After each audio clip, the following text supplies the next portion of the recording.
Boat friends, it's early morning, June 16th. We are here in Duluth, Minnesota, right next to the Duluth Aerial Lift Bridge. We are on the South Pier. And I know all of us that love the Great Lakes ships, we have been following the incident with the James L. Obastar. You can see a clip of it right there on the screen. Built in '59, old school Laker, 806 feet in length. It's damaged coming in. It sustained damage to its hull after running aground in Michigan. And what's really interesting here is we are going to see the Coast Guard vessel Spar that's giving it an escort, essentially a safety net as it comes in. You can see on the screen a little sneak peek. Now this is super interesting. Again, we never like to see a ship that might be down for the count for a while getting repaired. But what I'm going to do in this video is tell the story how we got to this point. I'm going to share some photos from the U.S. Coast Guard that you'll see of the actual incident. And I'm also going to provide some information from the Associated Press just so you clearly understand what's going down and what you're about to see. So please set your resolution to 4K if your device will allow.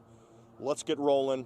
Here we go. To start this out, I immediately want to share some photos. Credit goes to the United States Coast Guard for these images. Now the first one that we're looking at right here is after the Obastar ran aground, they needed to lighten the load. So what ended up happening is the K.E. Barker came, they did an offload, the very bottom vessel, that's Obastar, and the Barker is right there to the left. And you can see there's smaller vessels, looks like they even had kind of a crane barge out there. I mean, this was a real deal situation. The next image you can see is just a closer look at that offloading process, essentially a transfer. I've done a few videos now of that happening with other vessels. And this last one is very interesting. This is actually inside the Obastar. And what they're doing right here is they are working to transfer an oil-water mixture out of the damaged bunker tank aboard the Obastar. So, I mean, again, this is a legitimate situation. Damaged hull, so we're going to watch this as it goes by. Well, here's the weather conditions. Right now in Duluth, 52 degrees Fahrenheit, 11 degrees Celsius. We have calm wind. And the visibility on the lake for both captains, 10 miles. This next map that you're going to see is actually the Obastar making it from the Sioux. As you can see, it's doing about 12 knots. And don't forget, the Coast Guard vessel Spar is trailing the entire way. And as I watched it, it was doing 12 knots pretty much all the way until it got to this point. But it must be really nice having that safety net, the Spar right behind you, knowing that you have a damaged hull. So it's almost here. Well, there you go, boat friends. First true glimpse of the Obastar. Let's get familiar with this vessel before we take a look at it. 806 feet in length, built in 1959 at the American Shipbuilding Company in Ohio. Cargo capacity, 31,000 tons. It has two diesel engines that push out about 8,500 horsepower. Owner, Interlake Steamship Company, does have a single propeller, single rudder. In 1972, the vessel was lengthened by 96 feet, right over at Fraser Shipyards where it'll be going. And in 1981, it was converted to a self-unloader. Just heard the announcement. And you can see the bridge is going all the way up to 135 feet. What's interesting is there are some repairs being done. So there are a few folks that are doing some work on the bridge that are going to be going up and getting the ultimate view of the Obastar and the Coast Guard vessel arriving. And now you can see both vessels in the distance together. One thing that I want to point out is yesterday I was chatting with Lieutenant Commander Don Rutnikus. As you remember, take a look at that video on the screen. We went out with him and his crew on the Spar to do some ice breaking.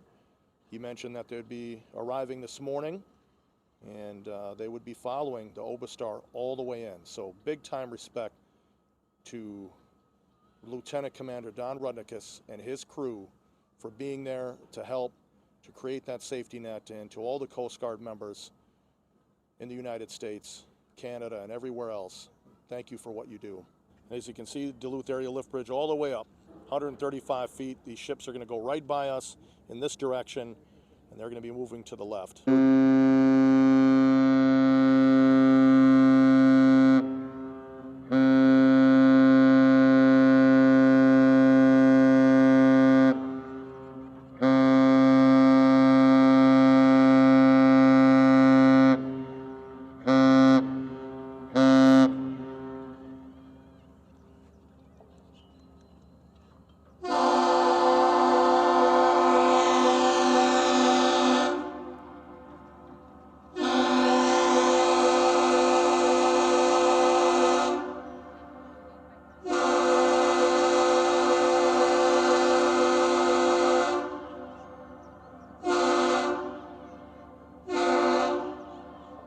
Boat friends, now check this out. We're going to get right back to the ship action with the Obastar arriving, but this is after the arrival. Take a look at this. This is over at Fraser Shipyards. They have this oil containment boom that is all around the vessel.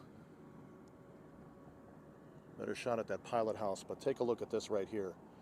So if there's anything that spills out, it's going to contain it. Essentially, it's a barrier. So here's the full story from the Associated Press. This is exactly how we got here.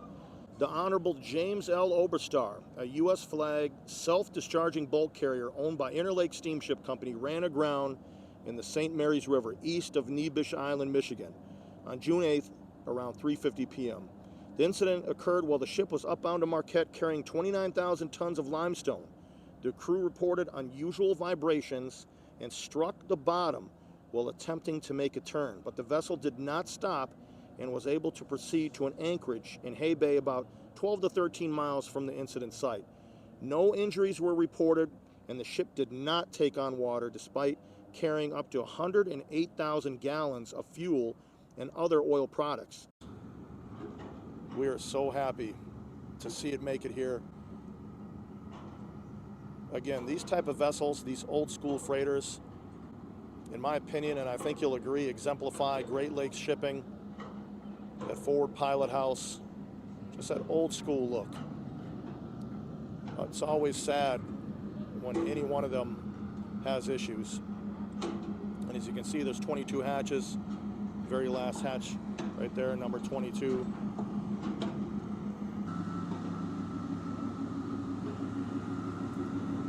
Got some crew members waving. Sure, they're happy to be here in Duluth, safe and sound. You can take a look at the prop wash area. But there's nothing like having a friend that keeps an eye on you. The Spar, making sure everything went according to plan on the way here to Duluth. Quick information about the Spar. Built in 2001. 225 feet in length. It is a Juniper class seagoing buoy tender. It has one variable pitch propeller. Home port here, Duluth, Minnesota.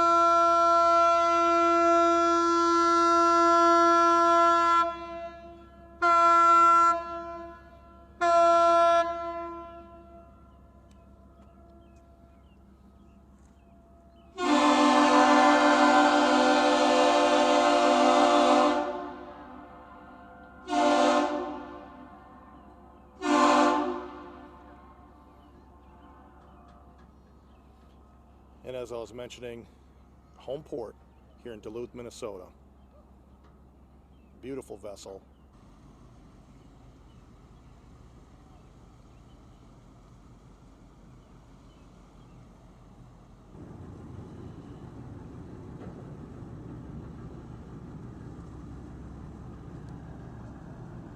Boat friends, nothing better than seeing both of these vessels make it to Duluth safe. If you enjoyed watching both of these ships, please hit the like button on the way out. It'll allow people that love the ships to find this channel, and also subscribe. It doesn't cost you anything. Be part of the Boat Friends community. We'll be going on adventures like this moving forward. As always, thank you so much for watching another ship video.